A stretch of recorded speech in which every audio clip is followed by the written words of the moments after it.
खबर देवरिया जिले से है, जहां ब्लॉक प्रमुख के पति अमित कुमार सिंह ने एक राज्य मंत्री पर गंभीर आरोप लगाते हुए राजनीतिक माहौल गरमा दिया है। आरोप है कि ब्लॉक में कराए गए विकास कार्यों की जांच स्वयं राज्य मंत्री ने IGRS के माध्यम से कराई थी। जांच में किसी प्रकार की कमियां नहीं मिलने के बावजूद उन्हें लगातार अलग अलग माध्यमों से मानसिक रूप से प्रताड़ित किया जा रहा है। उन्होंने जांच में कमियां न मिलने के बावजूद मानसिक प्रताड़ना का आरोप लगाया और कहा कि बार बार अनावश्यक दबाव और कार्रवाई की कोशिशों से उनकी छवि धूमिल करने का प्रयास किया जा रहा है। ब्लॉक में आयोजित एक कार्यक्रम के दौरान उन्होंने सोशल मीडिया के जरिए अपनी बात सार्वजनिक करते हुए न्याय की मांग की।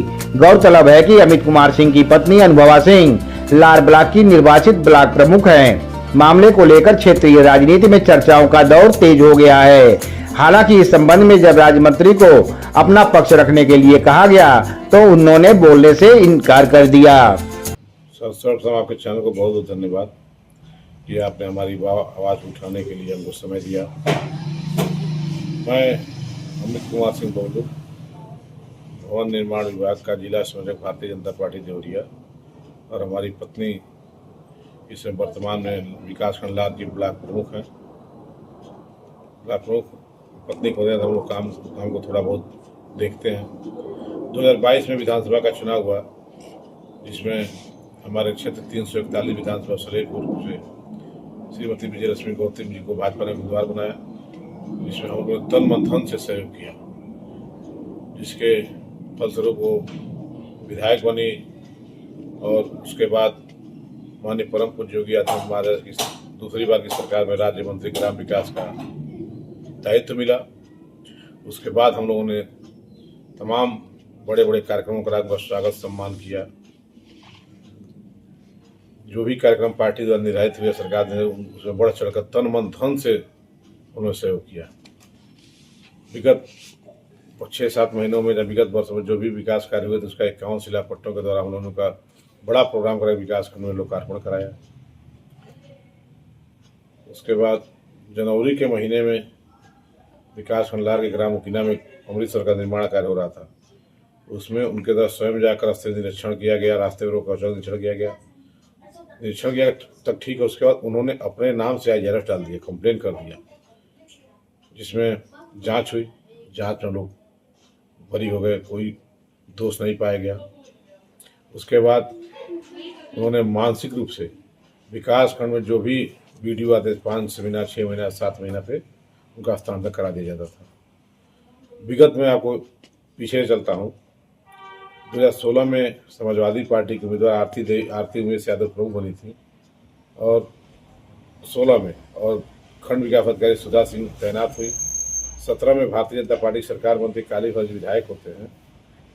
उसके बाद लगातार 5 साल तक सुधा सिंह वहाँ की वीडियो रही, कहीं कोई डिस्टर्बेंस नहीं हुआ, जबकि वो आरती उमेश यादव विरोधी विचारधारा के थे। हम लोग तो पार्टी के हैं, लगातार हम मंडल अध्यक्ष युवा मोर्चा रहे हैं, लगातार पार्टी के साथ तन मन धन से 12 में जबकि मंत्री, जब समाजवादी पार्टी सरकार थी 12 में, नहीं बसपा की सरकार थी, 12 में सरकार बनी, तो हमारी गाड़ी से स्कॉर्पियो UP 52U0603 मेरी माता के नाम से गाड़ी है, उससे लगातार 1.5 महीने चली फ्री ऑफ कास्ट।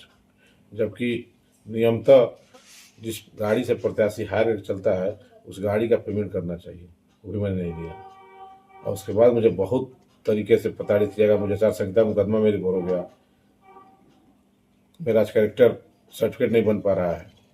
मैं इतना मानसिक प्रताड़ना में था, तभी मैं झेल रहा था। लेकिन अब कार्यकाल समाप्ति तक मेरे ब्लॉक के क्षेत्र पंचायत सदस्य, ग्राम प्रधान साथियों ने कहा कि प्रमुख जी अब बहुत हो गया।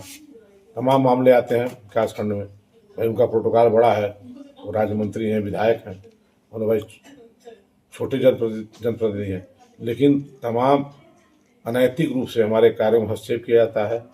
हर तरह से हमको मैंने कई बार मिला, मैं उसके पहले 23 जनवरी पहले मिला भी कि मंत्री को शिकायत है। मैं आपके बगल में, तो मेरा घर देवरिया में, उनका घर मात्र 200 मीटर दूरी पे। मैंने कहा कि आप हमको बुला लीजिए, कहीं कोई दिक्कत है, समस्या हमसे पूछ लीजिए, बात सामने आ जाएगी, कोई दिक्कत। लेकिन वो कान की एकदम, क्या कहा जाए, जो सुनेंगी, कोई जाकर कह देगा मेरे हम प्रमुख हैं, तो कोई हो सकता है कोई मेरा विरोधी जाकर उससे कुछ बचता होगा, तो मुझे पूछना चाहिए। हमको बहुत उन्होंने हरिस किया, जिसकी वजह से विकास कार्य से लेकर हर तरह पर मैं परेशानियों का सामना करा। उसके बाद मैं क्षुब्ध होकर इन सब बातों को इसलिए कहा कि कल कार्यकाल समाप्त होने के बाद इस बात को कहूँगा तो लोग कहेंगे देखिए अब बोल रहे हैं, पहले नहीं बोल रहे हैं। मैंने पूर्व के तमाम पत्रकार भाइयों को दिखाया भी था कि उनके स्वयं के नाम से आईएएस डाला गया, स्वयं के नाम से कंप्लेन है। आप क्या चाहते हैं?